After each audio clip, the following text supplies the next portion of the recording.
Hoy quiero hablarte de cosas que no sabías del hueso. Aquí hay que distinguir entre tejido óseo y hueso. En primer lugar, el tejido óseo es un conjunto de células óseas con sustancia intercelular. El hueso es, en cambio, un órgano constituido por múltiples tipos de tejido. Claro, el tejido óseo representa el componente principal, pero además en el hueso encontramos tejido adiposo, tejido hematopoyético en la cavidad medular, cartílago en los extremos articulares y en la zona de crecimiento, tejido conectivo denso en el periósteo, en el endotelio, tejido conectivo elástico en las células musculares lisas, en la pared de los vasos sanguíneos y finalmente nervios. Los huesos tienen tres tipos de células óseas con funciones específicas. Uno, tenemos los osteoblastos, los osteoclastos y los osteocitos. Entonces, ya sabes que el hueso no es un tejido muerto o estático. Existen varios tipos de huesos. Tenemos los huesos largos, con una cavidad medular, los huesos cortos, tales como los huesos del carpo, los huesos del tarso, los huesos planos, huesos de la bóveda del cráneo, el esternón, la escápula, el coxal. Los irregulares, como los huesos de la base del cráneo, las vértebras. Como prototipo de los huesos largos contamos con el húmero, el radio, el cúbito, el fémur, la tibia y el peroné. También existen los huesos irregulares. Los huesos están formados por 4 segmentos. Cada hueso tiene 4 segmentos. Estoy hablando del prototipo, que es el hueso largo. Tenemos uno, la epífisis, que está cubierta por cartílago y hialina en las zonas de contacto con las epífisis de los huesos vecinos durante el movimiento. El cartílago es una sustancia puramente orgánica, no está presente en el hueso macerado, el hueso seco. La forma de la epífisis depende del tipo de articulación. Es, por ejemplo, hemisférica en la genartrosis y troclear en las articulaciones en bisagra. 2. La metáfisis, zona de crecimientos, son intermedias entre las epífisis y la diáfisis. Es en esta zona donde se produce el crecimiento del hueso y por tanto aumentamos de estatura. Dado que el cartílago es invisible en las radiografías del esqueleto infantil, el hueso joven se interrumpe en las imágenes radiográficas en las zonas de crecimiento. El no experimentado puede confundir este detalle con una fractura ósea. En las radiografías de los adultos se suele observar en las antiguas zonas de crecimiento una línea condensada que es una línea epifisaria como una cicatriz en el hueso. 3. Tenemos la diáfisis, la parte principal del hueso donde predomina lo largo sobre lo ancho. Suele ser hueca en el hueso macerado. En el vivo esta cavidad está rellena de tejido adiposo, que es la médula ósea amarilla, o tejido hematopoyético, que es la médula ósea roja. 4. Tenemos las apófisis, que son prominencias en los huesos destinadas a la inserción muscular.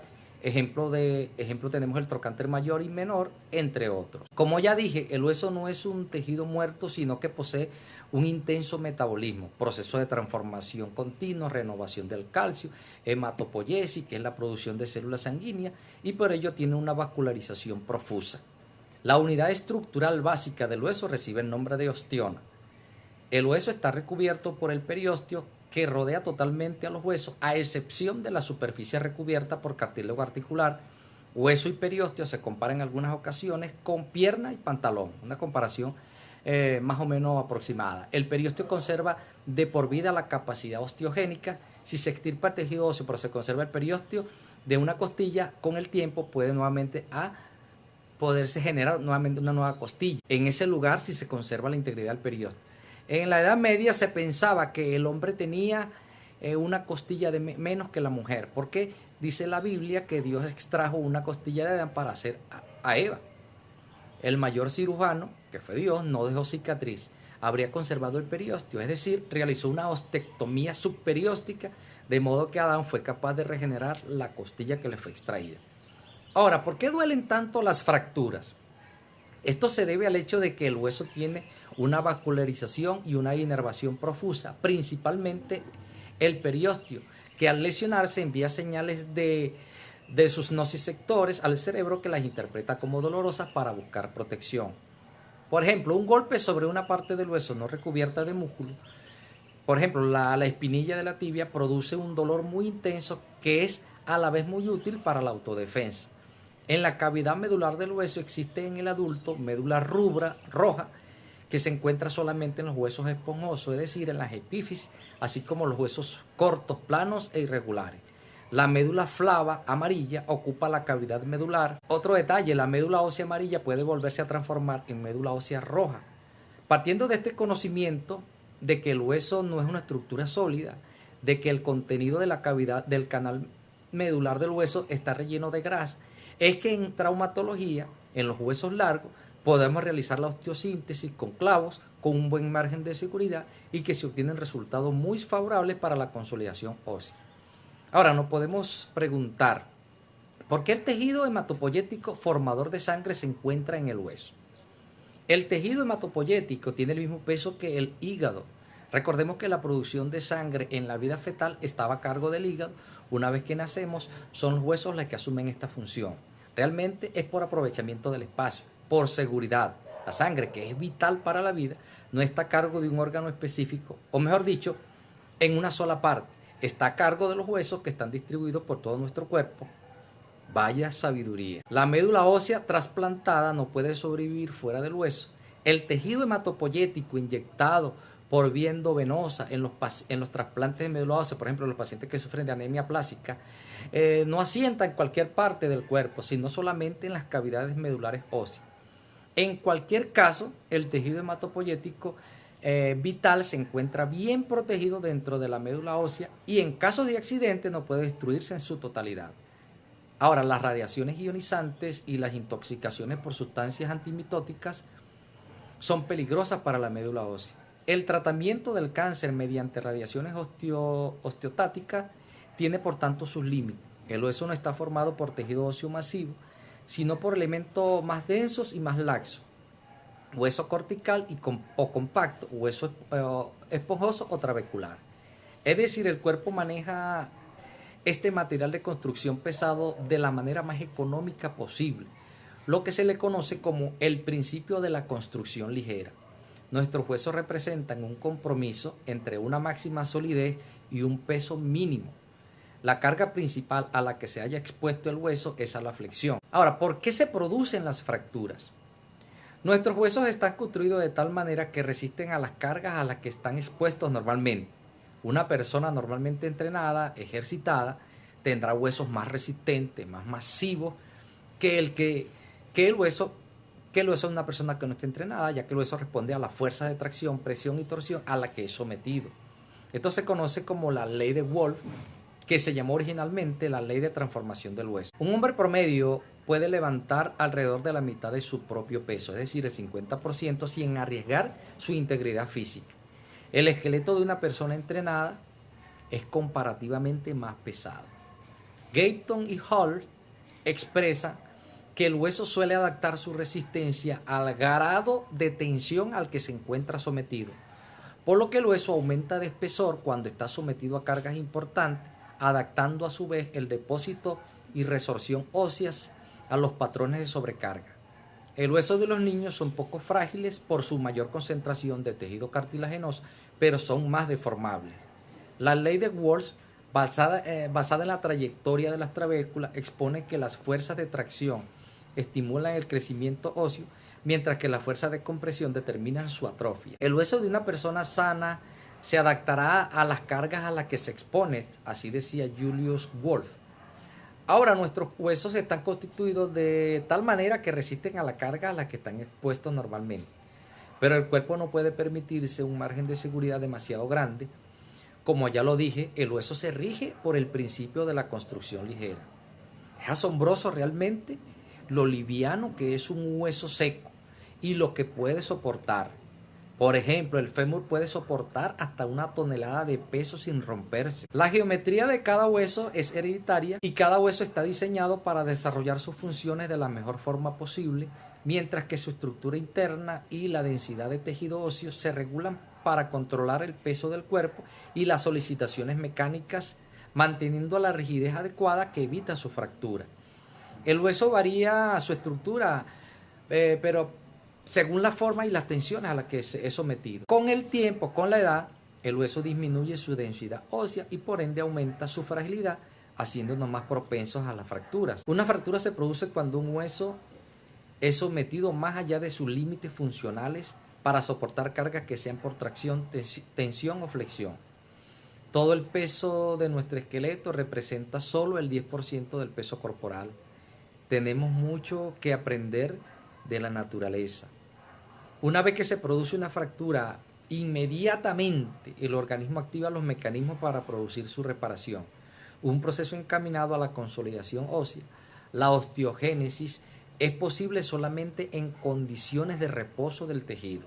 La inmovilización por un vendaje de yeso coloca la línea de fractura en reposo externamente. El propio organismo coloca otro vendaje de sostén directamente alrededor de la línea de fractura con un callo óseo. A partir del periósteo y del endostio, así como de las paredes de los vasos desgarrados, crece tejido conectivo muy vascularizado que no solamente llena la línea de fractura, sino que forma también o que rodea el hueso por fuera a modo de vendaje. Esto se conoce como un callo conectivo. Allí hay células indiferenciadas que luego se transforman en osteoblastos que constituyen un manguito óseo. Es decir, que el foco de fractura tiene que estar inmovilizado para que se pueda producir su consolidación. Hablemos ahora un poco de la consolidación de la fractura. Bueno, depende de muchos factores. Por ejemplo, forma, tamaño y vascularización del hueso, lugar y tipo de fractura, de la inmovilización de los fragmentos, de la actividad metabólica y de la edad del paciente. Podemos diferenciar de la siguiente manera la consolidación. O sea, fracturas de consolidación rápida son las que se producen entre las 3 y 4 semanas. Tenemos las falanges, los metacarpos, la clavícula, el codo y la rótula. Fracturas de consolidación a ritmo mediano, que es de 4 a 8 semanas. Tenemos la diáfisis del radio, del cúbito, del húmero, la pelvis, el peroné y metatarsiano. Y las fracturas de lenta consolidación, o sea, que se producen entre las 12 a las 16 semanas, tenemos las vértebras, el escafoide, el fémur y la tibia. Cuando el mecanismo de consolidación ósea fracasa, se produce una pseudoartrosis. Puede deberse a falta de inmovilización o una fijación insuficiente o ausente. Por eso es que es importante la osteosíntesis cuando está indicada. La osteosíntesis ahorra al organismo la formación del callo, acortando así considerablemente el tiempo de curación. Si se unen los fragmentos en absoluto reposo por vía quirúrgica. Si se da estabilidad a un hueso mediante cirugía, se ahorran varias fases de la consolidación ósea y el paciente se reincorpora precozmente a su actividad laboral. Y aunque parezca paradójico, debo decir esto, la fractura de un hueso también tiene sus ventajas. ¿Cómo así? Bueno, es como un mecanismo de defensa también del organismo. Si cuando tenemos un accidente, por ejemplo, el fémur, que es un hueso largo, se luja, no se fractura, pudiera entonces, en caso de esta luxación, emigrar hacia el abdomen y producir, por supuesto, un daño mayor en los órganos internos. Así que la fractura también es como un mecanismo de producción, aunque doloroso. Existen básicamente dos grupos de huesos. Tenemos los huesos de sustitución, que son la mayoría, y los huesos de cubierta, como el caso de la bóveda craneal, parecido al exoesqueleto de los animales inferiores. Ya para concluir, aunque hay mucho más que podría decir del hueso, pero para no hacer excesivamente largo el video, les recuerdo que nuestro crecimiento longitudinal se produce en el hueso. Es él el que marca el ritmo. Existe una edad esquelética. Se puede determinar la edad de una persona por la madurez ósea. Se puede distinguir el sexo de la persona, por ejemplo, por la configuración de la pelvis. El hueso se adapta a las cargas funcionales, por lo que podemos conocer si una persona tiene algún trastorno de desarrollo. En caso de cargas asimétricas a consecuencia de enfermedades como la parálisis de un miembro inferior, el miembro afectado se atrofia y el sano se hipertrofia. El organismo siempre trata de compensar lo que está alterado. El hueso esponjoso puede convertirse en hueso cortical si es sometido a carga. Por ejemplo, en las cargas físicas unilaterales, por ejemplo los cargadores de saco, de peso, después de fracturas óseas, después de operaciones correctoras del esqueleto, por anquilosis en las articulaciones y en enfermedades articulares degenerativas como la artrosis. Espero que todo vaya bien. Recuerda que como médico traumatólogo y cirujano ortopédico estoy para brindarte una atención esmerada tanto en la prevención de patologías de los huesos como en los casos en que tenga alguna alteración, una lesión en que tu sistema esquelético esté afectado. Recuerda que la salud es nuestro bien más preciado. Realiza una consulta de control, de chequeo, y si ya presentas una patología y gustosamente te estaremos atendiendo. Gracias por prestar atención al video.